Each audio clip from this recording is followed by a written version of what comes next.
The last time my father signed his name, it was on a will that erased me. He did it in an ER bay with chest pain, sweat on his forehead, monitors screaming, while a family friend in a suit held the papers against a rolling tray. He handed our childhood home to my brother, told the lawyer he wanted no confusion later, and then, only then, did anyone think to call me to come sign the consent form that would get him into surgery. I signed it, and that night, in the hospital parking lot, still in my scrubs, I sat in my car and rewrote every single document with my own name on it. Before I tell you what happened on the day we opened his will and then mine in the same office, if this story is finding you at the right time, please like and subscribe. It helps more than you know. And tell me where you're listening from and what time it is where you are. I read every comment. My name is Elena Morales. I'm 35 years old. I'm an ICU nurse in Houston, Texas. For 12 years, I made sure other people's families got through the worst nights of their lives. For almost as long, my own family treated me like an extra signature line on every form they didn't want to fill out. This is the story of how my father cut me out of his will in the ER, and how I quietly made sure my family would never spend my name like that again. I've worn 2 uniforms my whole life. One has my name on a badge, plastic and laminated, clipped to a navy scrub top. It comes with a code cart, a MAR, a stack of charting, and a line of families asking me, is she going to make it? The other doesn't have an actual fabric, but I know exactly what it feels like.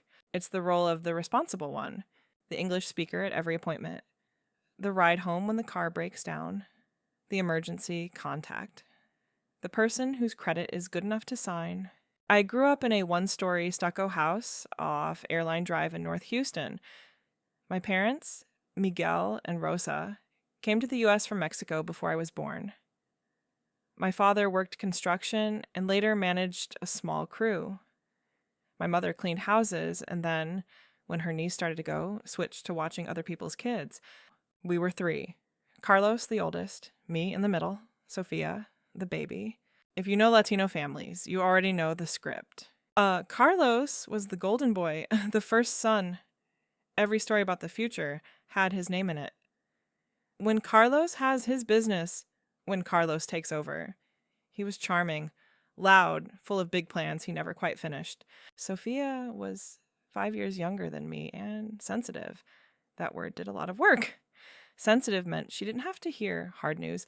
Sensitive meant she didn't have to be at the table for serious conversations. Sensitive meant nobody asked her about money. I was strong. My father said it like a compliment.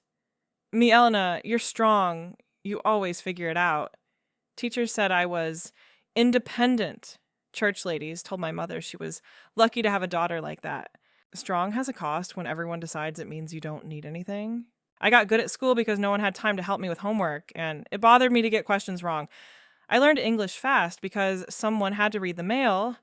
I filled out FAFSA and nursing school applications by myself at the kitchen table while Carlos talked about a car wash he was going to open with a friend, and my mother asked Sophia if she wanted more rice. I became an ICU nurse because if you're going to be the one everyone leans on, you might as well get paid for it somewhere.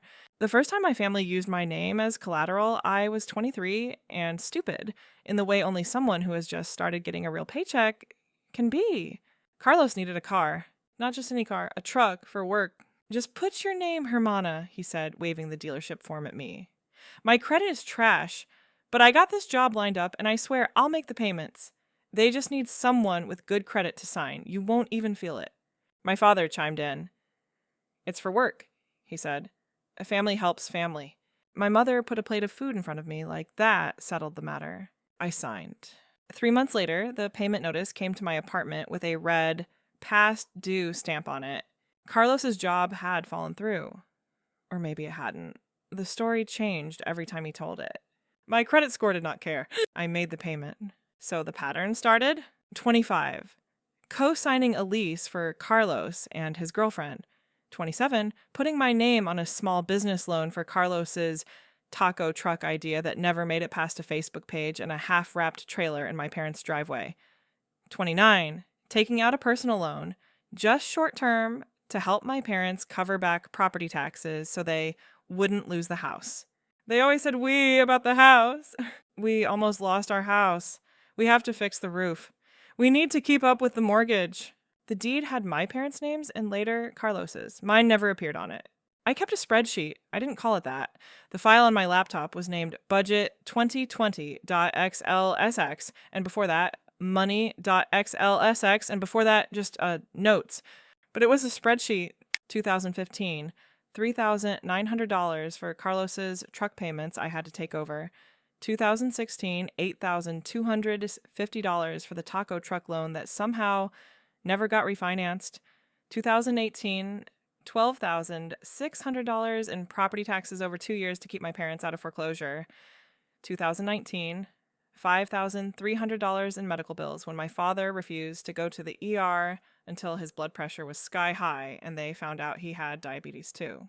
By the time I was 34, the total next to family transfers was $62,715. I never showed that number to anyone. I told myself I was not keeping score. I was just making sure I didn't accidentally spend money I didn't really have. Nurses know the sound. That specific tone on the monitor when a heart is not happy. That day I heard it twice. Once at work, in my own ICU, where we turned it around on a woman whose potassium was trying to kill her. Once on speakerphone when my sister called me from my parents' living room and I could hear the paramedics in the background. "Lena, it's Dad," Sophia said. "He couldn't breathe. He fell. The ambulance is taking him to county. Mom says come now. They're going to do something with his heart." I was on a 12-hour shift. Half my charting wasn't done. I found my charge nurse, handed off my patients, and walked out in my navy scrubs, badge still on, hair in the same knot it had been in since 6 a.m. The ER at county smelled like sweat and antiseptic and fear the way they all do. I've been on the inside of that smell for years. It hits different when your last name is the one on the clipboard. I spotted my mother in the family waiting area by the way her shoulders were pulled up around her ears. Sophia was next to her, eyes red, mascara smeared. "What happened?" I asked. "He was watching TV," Sophia said. "He said his chest hurt. Then he got quiet and he just slid down. I called 911. They did shocks in the ambulance. They said blockage. My mother grabbed my arm. 'They need you,' she said, 'to sign. They said you understand.'" "Sign what?" I said. For the surgery, for his heart." She swallowed. And some papers. The lawyer came." "The lawyer?" I repeated. "Like what lawyer?" "Mr. Alvarez," she said, like that explained everything. "From church. He came so your father can make things clear. Just in case." "Clear how?" I asked. Her eyes flicked away from mine. "You can talk later," she said. "First you sign. He's waiting upstairs." On the way to the elevators, we passed a man in a suit carrying a leather briefcase. "Senora Morales," he said, nodding at my mother. "Everything is taken care of." "Gracias," she said. I knew him by sight. I'd seen him at church in a tie on Sundays, shaking hands with old ladies. I had never seen him in an ER, carrying what was essentially a suitcase of decisions. "Everything?" I said. He gave me a professional smile. "Just making sure your father's affairs are in order," he said. "You must be Elena, the nurse." The nurse, not the daughter, the credential. We rode up to the cardiac floor. A cardiologist in a white coat met us in the hallway, introduced himself, started talking about blockages and stents and the need for urgent bypass. "He is stable enough to consent," he said. "We have explained the risks to him. Given his condition, we recommend proceeding. We will need his signature and a family consent." He looked at me when he said family. "Can I talk to him alone for a minute?" I asked. "Briefly," he said. We don't want to delay." My father was in a small room just off the nurse's station, oxygen tubing, IVs, monitors mapping out his heart in green and yellow. He looked old. He also looked annoyed, which I recognized. My father did not like being the one in the bed. "Lena," he said when he saw me. "Finally." "I came as soon as Sophia called," I said. He snorted, then winced. "Don't make me laugh. It hurts." I took his hand gently. "They want to do bypass," I said. "Do you understand what that means?" "Big surgery," he said. "They cut the chest, they fix the pipes." I almost smiled. That was exactly how I explain it to families. "They said I signed the paper," he continued. "You signed too. You know about this. You work here." "Not here," I started to say, then stopped. It didn't matter. "Did you understand everything they told you?" I asked. I know enough, he said. He said I can die. I can die at home too. At least this way maybe I see another Christmas. His grip tightened. Don't let your mother freak out, he said. She's already talking about the house. There it was. The word, the lawyer came? I said. He looked away for a second. Just to make things clear, Feiswa said. So no one fights later.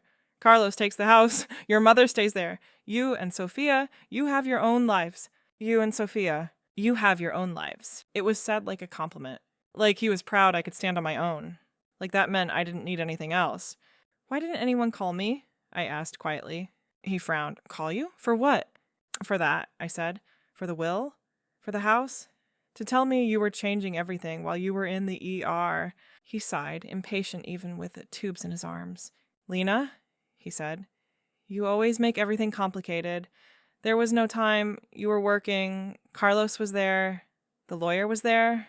We did it. It's done. You're strong. You'll be fine. Carlos, he needs the house. He has the kids. He has the name. He said it like he was explaining the weather. You're my strong one, he said. You don't need it. The surgeon stepped in with the clipboard. Mr. Morales, he said, we need to get you down to the OR. He put the consent form on the tray, handed my father a pen. My father made slow, jagged letters, the M in Morales bigger than it had ever looked on any homework I brought home as a kid. Then the surgeon rotated the clipboard toward me. Daughter, he said. There was a line with my name pre-printed below it. My signature looked small next to my father's. He squeezed my hand once. Good girl, he said. They rolled him away. I stood in the empty room for a full minute after the bed left. Then I went downstairs. There's a little alcove by the vending machines on the first floor at County where the light is dimmer and nobody bothers you unless they need change. I sat on a plastic chair, my scrub pants sticking to the seat. I took out my phone. I opened my spreadsheet. $62,715. I scrolled back to the top. The first payment I'd made on Carlos's truck. The last ER bill I'd paid for my father. The property tax line where I'd written last time in all caps 3 years earlier. My father had just taken the one thing he'd ever talked about as for all of you and locked it into Carlos's column. He had waited to call me until he needed my license and my hand. I stared at the screen until my eyes burned. Then I opened a new note. Title, Elena, if I die? It can say the first thing we changed wasn't the will. It was the question, who gets to speak if I can't? I met with a lawyer 2 weeks after my father's surgery in a strip mall office between a tax prep place and a hair salon. Her name was Ana Delgado. Her Spanish was faster than mine. Her English was precise. And the first thing she did after I told her I was an ICU nurse was ask me how I was still standing. I was. I've seen a lot of families, she said. I know what it looks like when one person is the oxygen mask for everyone else. I told her about the ER, the lawyer, the will, the house, my father's speech about being strong, the spreadsheet. She didn't interrupt. When I finished, she said, so you don't want to contest your father's will? No, I said. He can give the house to Carlos. He made his choice. You don't want to fight for a share. I'm tired of fighting for things I never actually had, I said. I want something else. What do you want? She asked. I knew the answer. I want to make sure that if something happens to me, my parents and my brother can't sign papers as if they're me. I want to make sure my death doesn't become their next payday. I want to stop being their safety net without becoming the villain in my own head. Anna nodded slowly. Okay, she said. Then we're not talking about revenge. We're talking about boundaries on paper. She explained the difference between a will, who gets what when you die, a living will, what you want medically if you can't speak, a healthcare proxy who makes decisions for you, a financial power of attorney who can touch your money if you're not able to. Right now, she said, if you were in a car accident and unconscious, the hospital would call your parents. They could sign things, consent to things, maybe access things. You like that picture? No, I said. Then we change it, she said. We started with the people. Who had ever, in my whole life, stepped up for me when it cost them something? Not my parents, not Carlos. Sophia, sometimes, in small ways. She was still too tangled in the house mythology for me to put her in charge of mine. My tia Lucia came to mind, my mother's older sister. She lived in a small apartment near downtown, worked nights cleaning offices until her back attacked her, then switched to part-time at a bakery. She'd slipped me $20 bills when I started nursing school and told me, "Don't tell your mother. She'll say I'm spoiling you." She'd watched my cat for 3 weeks once when my landlord decided to be unreasonable, and I refused to move back home. "What about your aunt?" Anna said when I mentioned her. "She sounds like someone who understands both love and limits." We made Lucia my healthcare proxy. "If you're in a bed," Anna said, "and someone has to decide whether to sign, it'll be her, not your mother." We made a financial POA that did not include my parents at all. "If I'm incapacitated," I said, "I want someone who isn't emotionally blackmailed by my brother to be the one deciding whether to pay his visa bill." Anna smiled. "We can set it up so that the only person who can manage your accounts temporarily is a professional fiduciary from our firm," she said. "They are legally obligated to act in your best interest, not your family's wishes." "Good," I said. Then came the will. On paper, my life looked simple. One condo in my name, a retirement account, a 403B through the hospital, a small IRA, a life insurance policy, a car with no loan. My parents assumed, without ever saying it out loud, that if anything happened to me, all of that would somehow flow right back into the family system. The house, Carlos, maybe Sophia. I could leave it that way. Or I could decide that the constant transfer of my labor into their emergencies stopped with me. "Do you have any younger family you trust?" Anna asked. "Someone you'd want to have a different start than you did." Sophia's daughter Bella came to mind. She was 4. She liked dinosaurs and drawing and had once told me, very seriously, that my scrubs were hero clothes. I pictured her at 18 wanting to leave and being told she couldn't because family needs you. I pictured her having a check she could cash instead. "I want my condo sold if I die," I said. "I want the money put in a trust for Bella, not for Carlos, not for my parents, for Bella, for school, for rent, for whatever gets her out of being anyone's plan B but her own." Anna nodded. "Okay," she said. "Condo into Bella Morales Trust, administered by our firm, no guardianship or trustee role for your parents or brother." Can we put that in writing?" I asked. "We will," she said. We put in language that named my parents and made it explicit that they were intentionally not beneficiaries and intentionally not permitted to be trustees or guardians of the trust. "It will sting if they ever read this," Anna warned. "Good," I said. I want it to sting enough to be remembered." We assigned my retirement and savings. 70% to Tia Lucia, 30% to Bella's trust, my life insurance entirely to the trust. "What about Sophia?" Anna asked gently. "You haven't mentioned leaving anything directly to her." I thought about my sister, how she had texted me from the ambulance, how she had sat in the waiting room crying, how she had not called me when the lawyer arrived. I don't want to punish her," I said, "but I also don't want to put her in a position where the only way she eats is by going through our parents. If she needs help one day, she can ask me while I'm alive." Anna wrote it exactly as I said. When the documents were ready, we signed them in triplicate. Witnesses, notarized, filed. I walked out of that office lighter than I had felt in years. Not because I'd taken anything from my family, because for the first time, I'd taken myself off their balance sheet. My father came home from the hospital with a scar down his chest and a pill organizer he refused to use correctly. "Too many pills," he grumbled. "I feel like an old man." "You are an old man," I said, refilling the compartments. "That's why we're doing this." I showed my mother how to crush the bigger tablets into applesauce so he wouldn't choke. I arranged follow-ups. I glared at residents until they fixed his prescriptions. I did the nurse thing. I also started saying no to things that weren't about his actual body.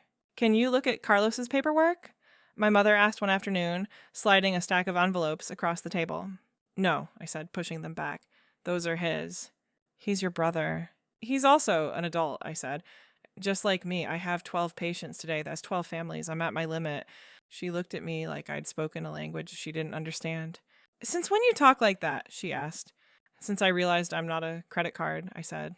She told me I was being selfish. I didn't argue. When the hospital called with my father's lab results, they still asked for me. When his blood pressure dropped, I still drove over with my stethoscope around my neck, half out of habit. Love didn't stop. The subsidies did. Carlos showed up less often when it became clear I wasn't going to co-sign anything new. He still came for the big events. He was there on the couch the night my father had chest pain again and said very calmly, "No more.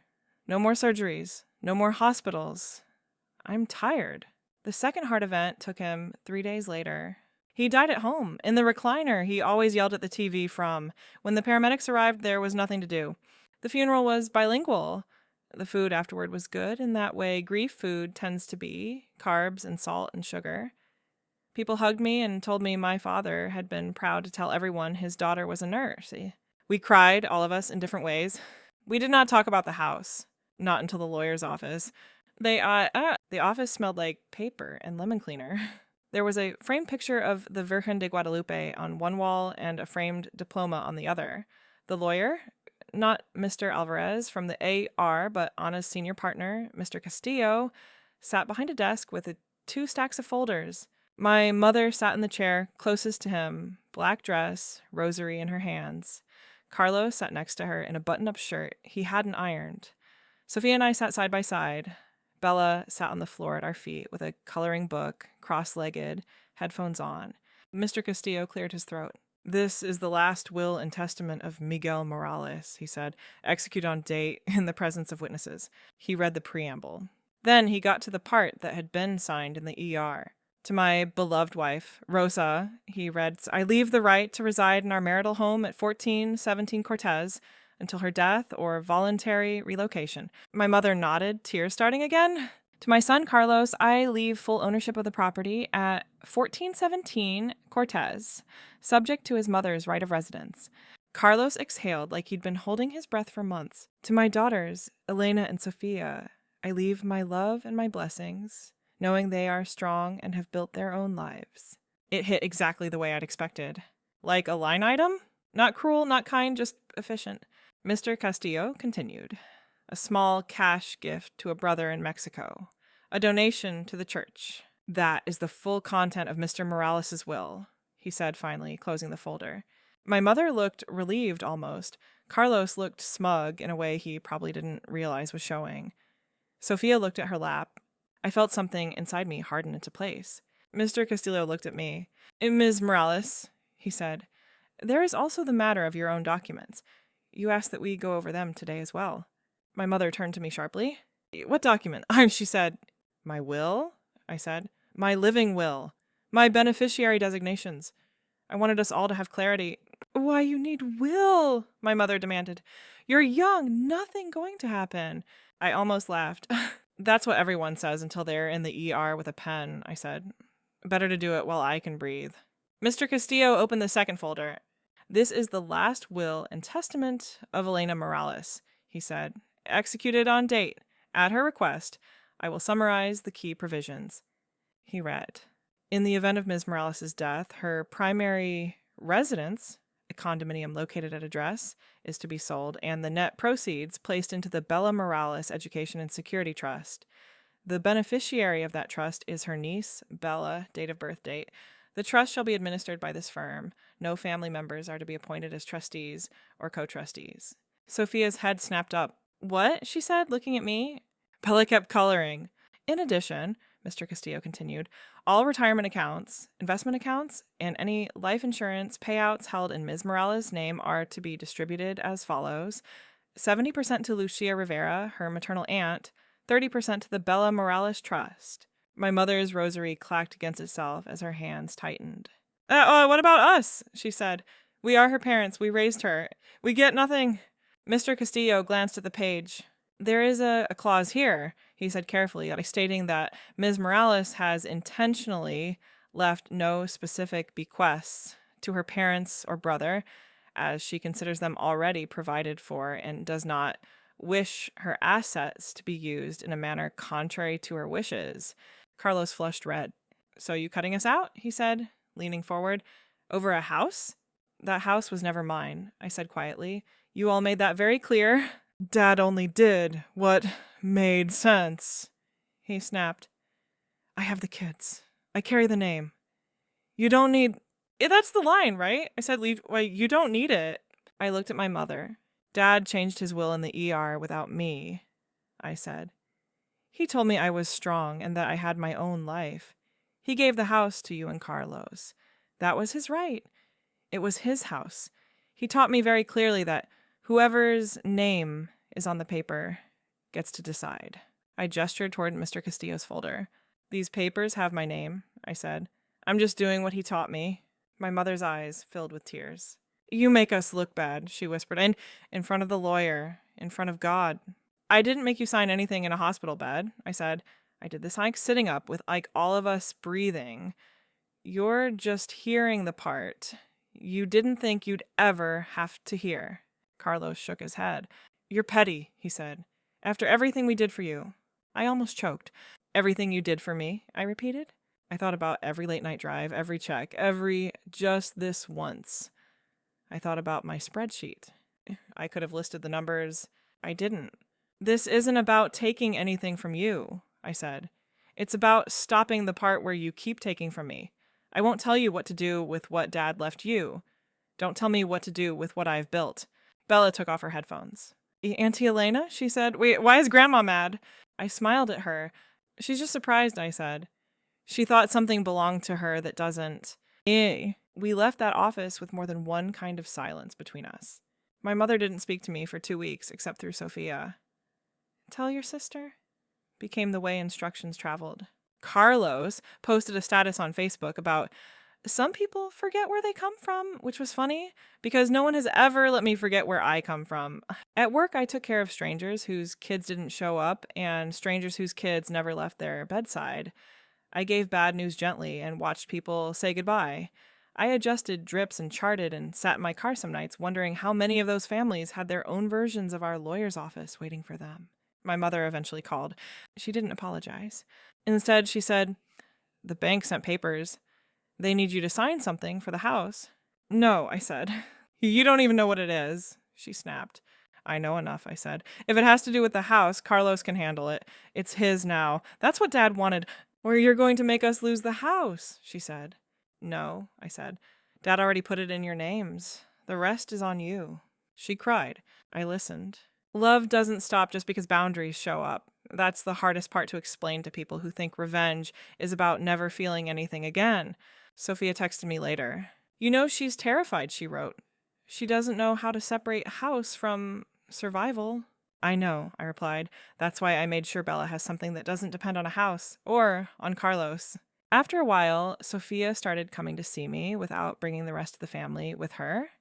We'd meet at a coffee shop near the hospital, and she'd talk about her art classes and about how she was trying to teach Bella that helping doesn't mean sacrificing yourself. You did something I can't do yet," she said once. "Like, you made it real on paper." "You can still change your papers," I said. "Not ready," she said, "but I'm glad you were." Tia Lucia called me after Mr. Castillo sent her a copy of my will. "Why you give me this?" she said. "I don't need your money, mija." "I hope you never didn't," I said. "But if you do, I want it to be there. You were the only one who ever slipped me $20 and told me to keep it." She was quiet for a moment. "You always were the one who kept the receipts," she said. I laughed. "Yeah," I said, "I was." Bella turned 5. I started taking her out once a month. We went to the zoo, to the science museum, to whatever place she pointed at with wide eyes. I bought us ice cream and let her tell me, in great detail, the differences between a T-Rex and a raptor. I don't know if she'll ever need that trust. I hope she doesn't. I hope I live long enough to see her roll her eyes at my outdated phone and tell me she's covering my coffee. But if I don't, I know that whatever I leave won't be swallowed by the same logic that kept telling me I was too strong to need anything. My father has been gone for 2 years. The house on Cortez still stands. The stucco is chipped in places. The yard is sometimes overgrown. It is not my house, never was, never will be. I drive past it sometimes after a shift on my way back to my condo, my name on the deed, my documents in a folder that no one can sign without me. The last time my father signed his name, it was on a paper that erased me from something he thought I wouldn't need. The last time I signed mine, it was on a paper that made sure the people who taught me that lesson couldn't use my silence as an asset again.